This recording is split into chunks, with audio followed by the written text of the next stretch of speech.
Hi guys, welcome to my channel. வாங்க சித்திரைக்கனிக்கு என்னென்ன பண்ணணும், என்ன ஸ்பெஷலுங்கிறத இந்த வீடியோ மூலயமா தெரிஞ்சுக்கலாம். ஃபஸ்ட்டு வெஜிடபிள்ஸ் கடைக்கு போய் நம்மளுக்கு நாளைக்கு சமையல் செய்கிறதுக்கு என்னென்ன வெஜிடபிள்ஸ் தேவையோ அதெல்லாம் வாங்கிக்கலாம். நெக்ஸ்ட்டு ஃப்ரூட்ஸ், கனிக்கன்றுக்கு மிகவும் முக்கியமானது ஃப்ரூட்ஸ் தான். ஃப்ரூட்ஸ் வாங்கிக்கலாம் வாங்க. பலா, வாழை தான் மிக முக்கியமான ஒன்று. அதுக்கப்புறம் நம்ம கூட ஆரஞ்சு, ஆப்பிள், கிரேப்ஸ் இது மாதிரி வாங்கிக்கலாம். இது வெள்ளரிப்பழம் மிகவும் முக்கியமானது, கிருஷ்ணருக்கு உகந்தது. நெக்ஸ்ட்டு இந்த மாதிரி ப்ரிப்பேர் பண்ணி வச்சுக்கணும். நைட்டே மார்னிங் அந்த கனி முகத்தில் நம்ம முழிக்கிறதுக்காக இந்த மாதிரி ப்ரிப்பேர் பண்ணி வச்சுக்கணும். 3 o'clock 4 o'clock நம்ம வீட்டில் எத்தனை பேர் இருக்காங்களோ அவங்க கண்ணை மூடி கண்ணை திறக்கும் போது கிருஷ்ணர் முகத்துலேயோ அந்த காயின் முகத்தில் முடித்தா ரொம்ப நல்லதுன்னு சொல்லுவாங்க. அந்த வருஷமே நல்லா இருக்குன்னு சொல்லுவாங்க. சமைக்கிறதுக்கு வெஜிடபிள்ஸ் எல்லாம் எடுத்து வச்சாச்சு. பார்த்திங்கன்னா மோர் குழம்பு ரெடி ஆகிடுச்சு.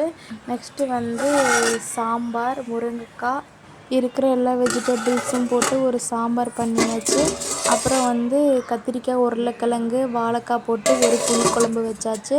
நெக்ஸ்ட்டு பார்த்திங்கன்னா பொரியல், முட்டைகோஸ் பொரியல், தேங்காய்லாம் போட்டு அது ஒரு கோஸ் பொரியல் பண்ணியாச்சு.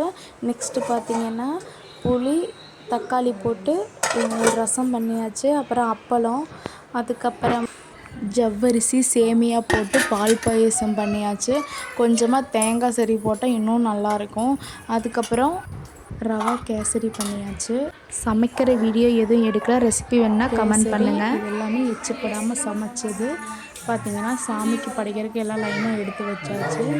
பார்த்திங்கன்னா சாமிக்கு படைக்கிறதுக்கு சாப்பாடு எல்லாம் எடுத்து வச்சாச்சு. அப்புறம் ஃப்ரூட்ஸு, தேங்காய்லாம் உடச்சி சாமி கும்பிட்டு நாங்களும் அப்படியே சாமியை கும்பிட்டு அப்படியே வட்டமாக உட்காந்து சாப்பிட்டோம். பார்த்திங்கன்னா என் பையன் சாப்பிட்ருக்கான், என் தம்பி. இதுதான் பார்த்துக்கோங்க நம்ம சமைச்ச சாப்பாடு. இந்த வீடியோ உங்களுக்கு பிடிச்சிருந்துச்சின்னா லைக் பண்ணுங்கள், சப்ஸ்கிரைப் பண்ணுங்கள், கமெண்ட் பண்ணுங்கள். Thank you guys.